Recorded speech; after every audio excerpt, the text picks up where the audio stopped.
So as I'm first in the order of today, I thought I'd offer a little bit of an overview, and this is drawing on some research that I've done previously and also building in some new thinking around nuclear temporalities. So just to begin, I want to make a statement that the nuclear as an idea forces our thought about time. The impossibility of long time frames of radioactive half-lives, the longevity of imperceptible threat, that very product of the height of progress modernity, the apotheosis of man's mastery over nature, disrupts the temporal basis upon which it was conceived.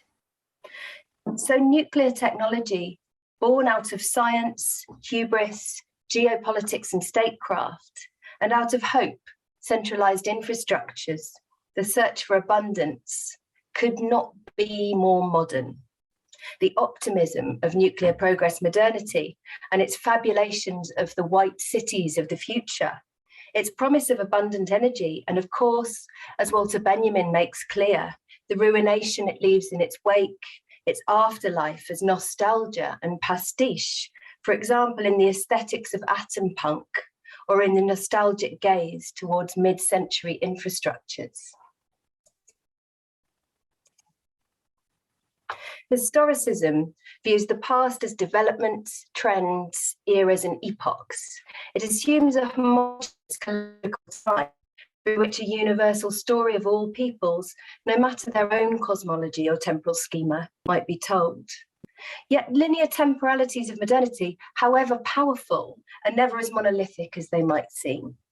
Other temporalities, silenced and marginalized, or resistant to its imposition of clock time, coexisting in the everyday of endurance, care, and getting by, lurk backstage, and the appearance of the nuclear tears down the screen that obscures them.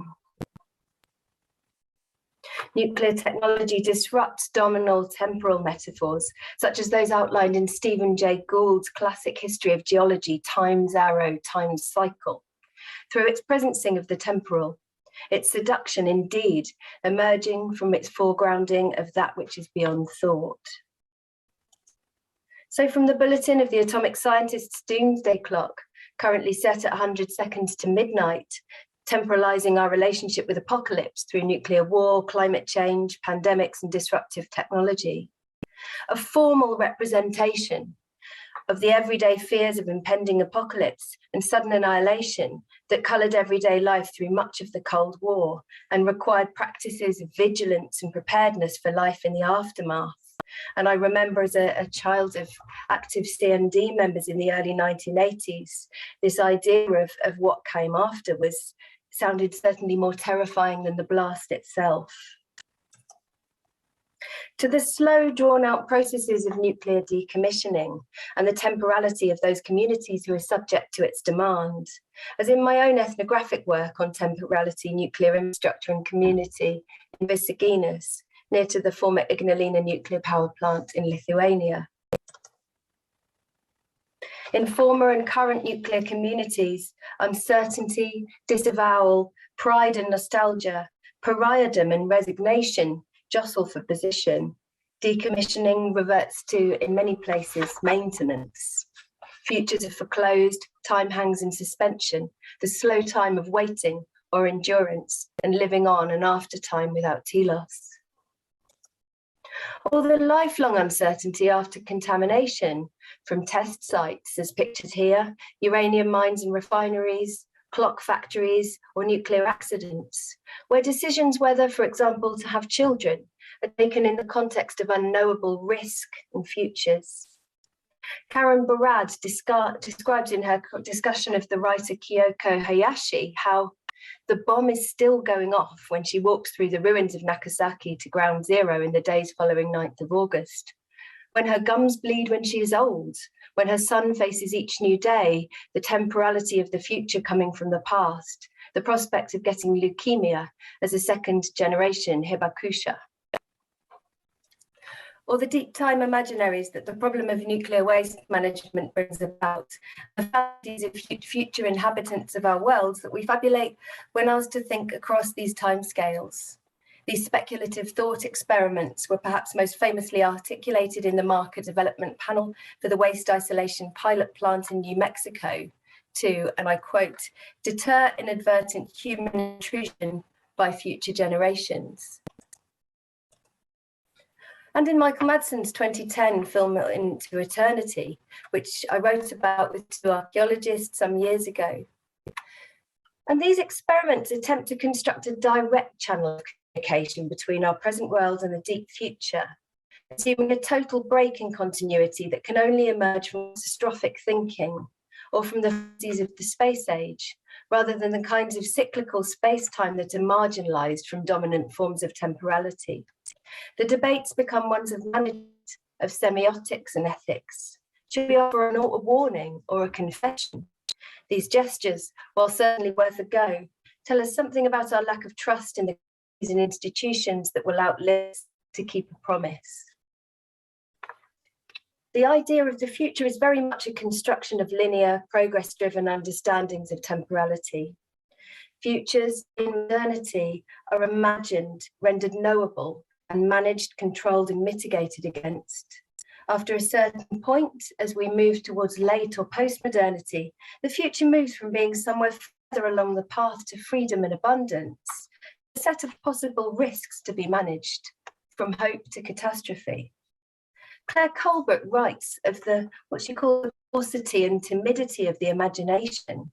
For example, imagine deep time futures beyond those of catastrophe and ruin, an extension of the linear trajectory we currently find ourselves on. Or, and I also add here, a colonialist fantasy of indigenous life and cyclical mythic time, such as those West Coast solar punk worlds of green ecotopias existing alongside the ruins of modernity. And these echo, of course, the dualism of linear and cyclical time identified by Gould. So, as I've tried to demonstrate, imaginations of time and temporality are both sedimented and unsettled by nuclear. The nuclear present offers a set of infrastructural and conceptual problems that have overlapping and interrelated timescales of decommissioning, of the possibility of nuclear renaissance, and of long-term containment. So in the next part of the paper, I want to sketch out some recent moves in the humanities and social sciences that have troubled ideas of temporality and demonstrate how they might help us to think about the multiple temporalities of nuclearity. So firstly, fallout, and the anthropologist Joe Masco describes how the idea of fallout both disrupts dominant Western or settler temporalities and recasts historical categories to recognize the future-oriented planetary consequences of historical and ongoing industrial activity. So here it's worth noting that Masco uses fallout not just as nuclear fallout, but fallout from all industrial activity. Fallout for Masco claims an ever deeper future, making industrial fallout an ever unfolding temporal as well as physical force. What this means is that the modern idea of the future, a temporal imaginary rooted in historicism, no longer holds as the unknowable greets us in material form. The second idea I'm bringing to the table is slow violence. So this concept's been widely adopted in discussions of toxicity and environmental justice. And certainly, I think the literary scholar Richard Nixon's concept of slow violence has done more to refigure what constitutes violence than temporality. But nevertheless, just as Barad's imagery of the bombs going off for generations blurs the boundaries between event and aftermath, slow violence too extends the temporalities of the event and positions violence as often barely perceptible, attritional and ongoing, leading to calls for new forms of activism and resistance that perhaps speed up and render visible the slowness of environmental and human harm, that show how infrastructures can reinforce vulnerability and discount marginalized voices, or even reformulate resignation, care and repair as forms of activism. Moving on to what we might call the geological turn. As the Anthropocene and its various critical scenes gain traction in the humanities and social sciences, we see a double force acting on linear historicity and man's march to progress. At once, humans become less central to our imaginaries of time, yet at the same time emerge as key actors in planetary processes. The idea of the Anthropocene moves time deeper as we're situated in longue durée processes. The Anthropocene Working Group, in its attempt to locate the temporal marker for the beginning of the period, suggests that the presence of anthropogenic radionuclides, particularly plutonium-239 and 240, apparent in the atmosphere from the mid-20th century, chiefly as a result of weapons testing, be used to mark the origin of the Anthropocene. Strontium-90, released in both weapons testing and the Chernobyl and Fukushima disasters, is apparent in all humans. We have become, as Masco puts it, post-nuclear creatures.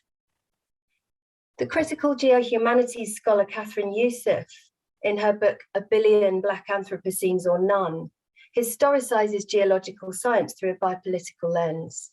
Youssef, in exposing the racialized division between dead matter and live subject, argues that we need to both geologize the social and socialize geology, rendering visible the violence of geology and the deracialized, universalized anthropos that has emerged in its discussion of Anthropocene.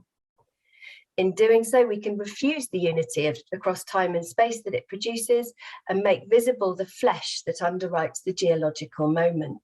And Youssef writes of the flesh that hews the rock, that plants the sugar plantation, that blasts and gets blasted in the mines, that transports and carries the pathogens and pollutions. This is what she calls the economy of flesh that underpins geologic practices. So she's arguing for an enfleshment of the geological, a historical co-production of matter and flesh.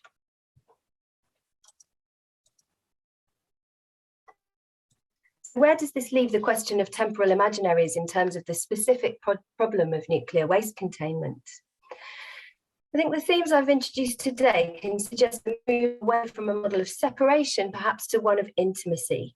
Intimacy with our histories, with our forebears, with those yet unborn, and with non-living matter. We need to pay attention to the multiple and complex temporalities at stake in the nuclear present as well, not just in terms of degrees of displacement, but as presences to be acknowledged in the ways in which we understand our responsibility towards other bodies and earth matter in the past and in the ever-receding future